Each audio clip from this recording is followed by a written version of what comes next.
So let's get into the reading for you. In the top row, we have the Six of Cups, followed by the King of Cups. We have the Nine of Pentacles, and then we finish with the Six of Swords. For those who are interested and want to know, I am using in the top row the Light Seers Tarot by Chris Ann. I've pulled some clarifiers just to help me gain more insights and information. So underneath we have the 10 of Swords reversed, the Leader or King of Swords, the Nine of Cups, and the Temperance card. I've also pulled for you, Scorpio, a card from the Gateways to Consciousness Oracle deck, and this card is entitled Integration. Yeah, this reading's quite significant in a lot of ways. So let's start off with the Six of Cups. So the Six of Cups traditionally does represent nostalgia. So for some of you, it may represent people from your past returning, or people that you have known or connected with, and that, you know, could be absolutely beautiful and positive. For other people, you could be having memories of nostalgia, but also you could be having some challenging reflections about things that also have occurred in the past. We do have a 10 here, the 10 of Swords reversed. So there's an opportunity here for you, Scorpio, to really release any difficult or traumatic memories, you know, for once and for all, because, or past mistakes, or however you want to word that, because it's no longer serving you to have them in your subconscious or bringing them forward into your conscious mind. It's time to process them, to make peace with them, to offer yourself a sense of self-compassion and, you know, to move forward. Yeah. That's the strongest message I did get for the Six of Cups. For others who do have people return, we do have the Swords here, so you'll have to use your level of discernment to feel into if that's going to be viable for you to reinvest in. You know, sometimes when we've had time away from people, we are all continually growing, evolving and changing. So you'll have to use that level of discernment to see whether you are aligned and that you're vibrating at the same level. I think sometimes when people return, people do make assumptions that you are the same, that the same person that you were so many years ago. And in essence, from a psychological perspective, I know that personality traits don't often sort of alter too much, but there's so much more to it than that in terms of how we grow and evolve spiritually for one aspect. There's so much that can change. So yeah, they're the sort of, that's the secondary message there with the Six of Cups and the 10 of Arrows. Let's look at the King of Cups and also the Leader of Arrows, or the King of Swords.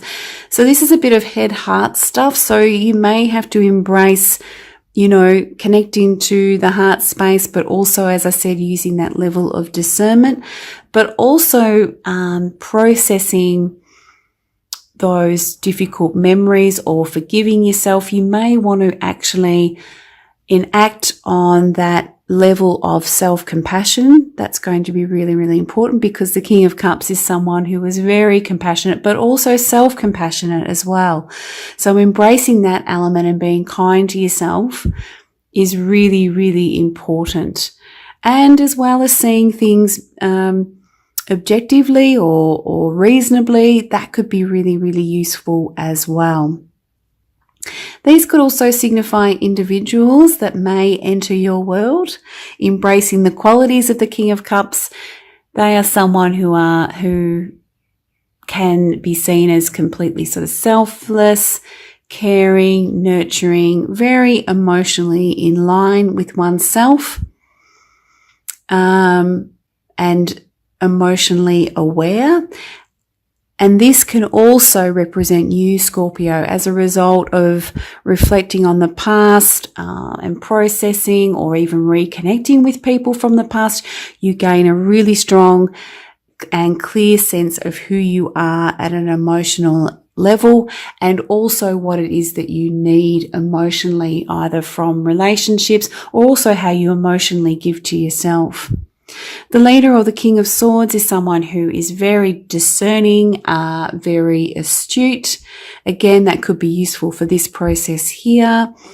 But also this could be you integrating your new insights that you generate from undertaking this process here. So there's a real sense of integration that's going on for you, Scorpio, during the month of December. Moving on with the Nine of Pentacles reversed and the Nine of Cups upright. So we have a couple of nines here, and we also have a couple of sixes. This is telling me that the focus during the month of December is not on work with the Nine of Pentacles reversed. It's more about what gives you emotional satisfaction, a sense of emotional contentment, emotional pleasure, emotional joy. Yeah, that is going to be your true focus for the month of December, not necessarily worrying about work or, pushing forward with work. This is more an internal process as a result of connecting with other people that can support you, or people from your past, or reflecting on the past. It's more an internal process rather than external, because we have the Six of Swords, and what I'm seeing here is this is a real transition. Yeah, it's a real transition. It's a spiral upward. It's a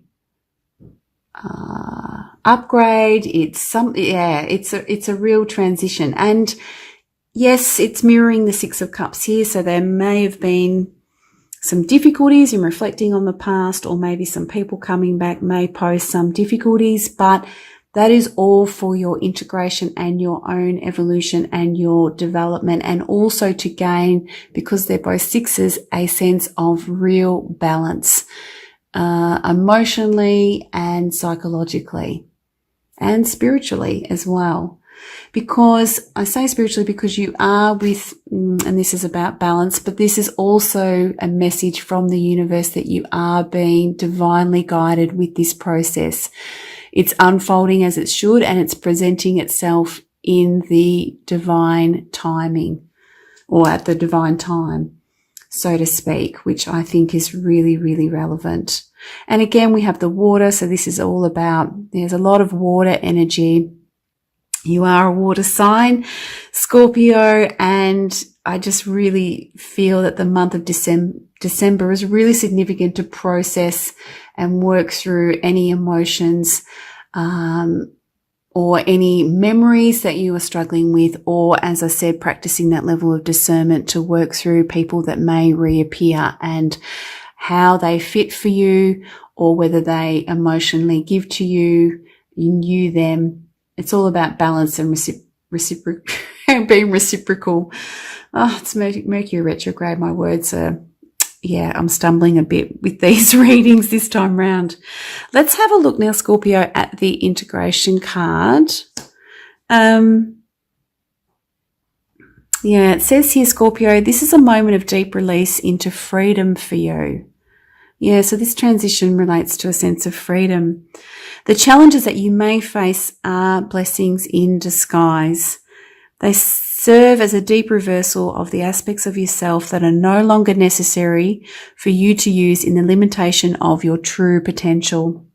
It's time to pull out the stops and to become everything you can honestly be in the expression of your true self.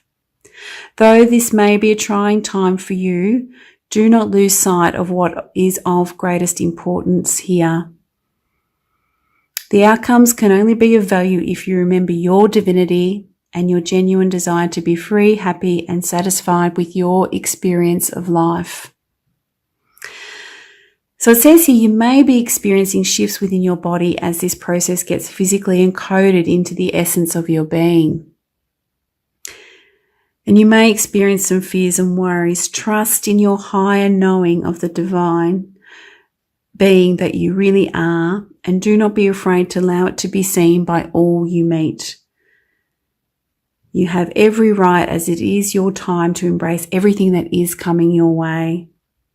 You're rewarded for your genuine desire to be the living, breathing example of the divine life force, and the reward is the integration of your highest knowing of the true essence of your being. Nothing can stop you now, as you are well on your way. And as some of you know, Scorpio, these cards do come with a mantra. So the mantra for the integration card is, I now integrate my divinity into my life and become the true expression of my potential. All right, Scorpio, I'm going to leave the reading there for you to reflect further. Oh, actually, I did have some cards. Yeah, I just think this quickly reaffirms. Yeah, just really, really quickly. Yeah, the Judgment card. So this can be epiphany, self-realization, what your true divine heart desires, that type of thing. We've got the Death card. It was reversed. This could mean, you know, a result of changes that may occur in the external world. And because it's reversed, it is about letting go of those memories, or maybe letting go of people that do return. You may have to make a decision. We have the Six of Swords yet again, and we also have the High Priestess, which is about aligning with your intuition.